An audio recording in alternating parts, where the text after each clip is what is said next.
रउआ सब हमने खातिर खड़ा रहने ये आप लोग खातिर हम गाना गावत रही देवी गीतिया ठीक बा हो कि नौकरी लगी तो हजावा दरपा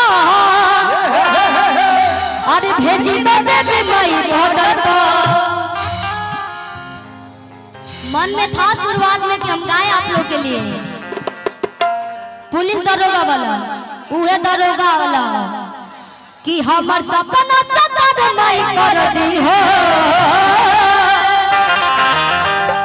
कि आदमी ला भर हो वजन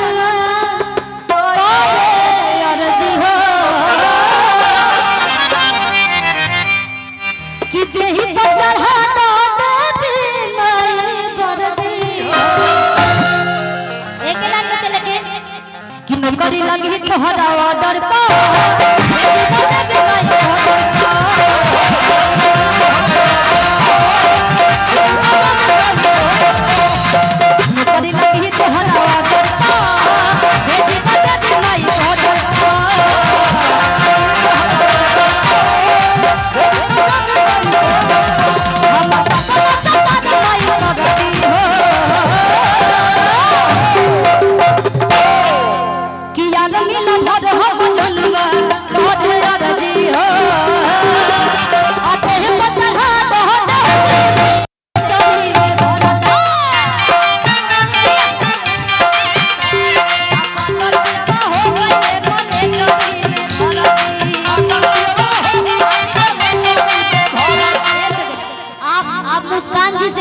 डांस कर रहे हैं ठीक है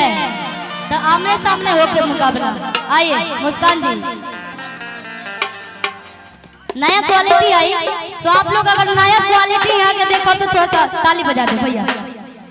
कि पातर पियावा हो गइले बोले तोरी में भरत पातर पियावा हो गइले बोले तोरी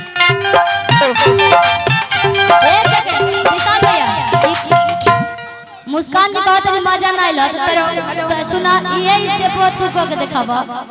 का के देखाइबो एकरा खातिर कलाकारी चाहिए कि पहले पानियो तो खेत सब पररी पहले पानियो तो खेत सब पररी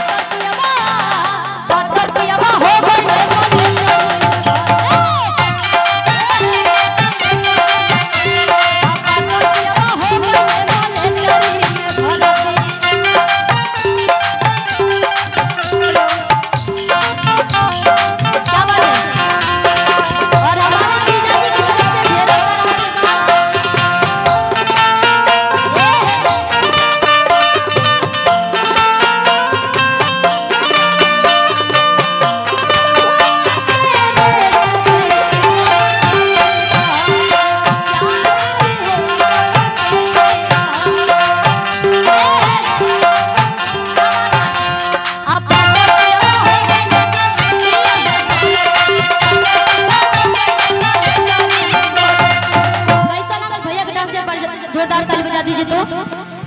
देवरिया घर ना आई बंगरा बाजार हमारे गांव के बगल के कि रात में शाम के कि पढ़ाई गुता कि रात हो दिनवा ले हो बात कोइले बहाई के पसीनावा एगो शब्द भाई मान कि राजा जी हमार अब हो गइले फौजी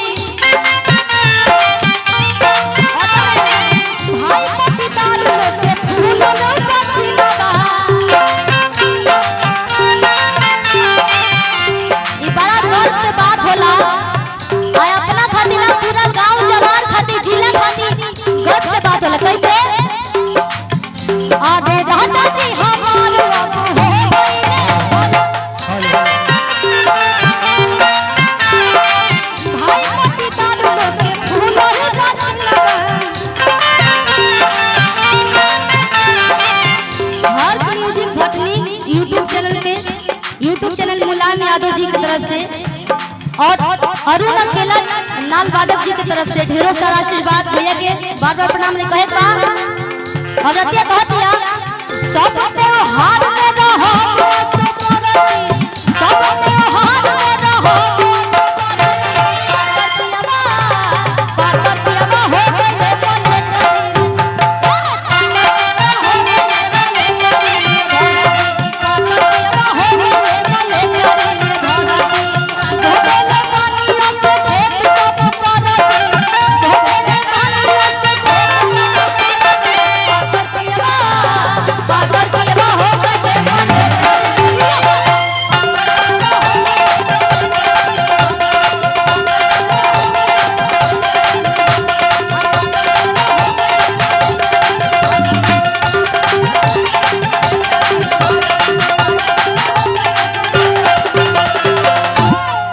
सॉरी इसके लिए कि आपको टाइम नहीं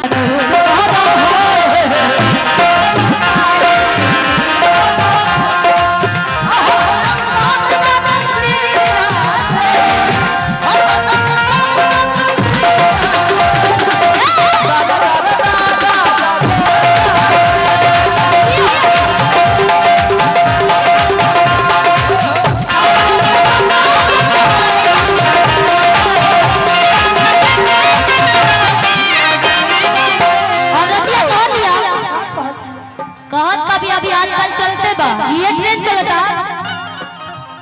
कि साड़ी कम सलवार सूट ज्यादा एका दुगो जींसो रखा जाता है साथे औरतें कहतिया नहीं खीदा हल पहरादारी में हो पहरादारी में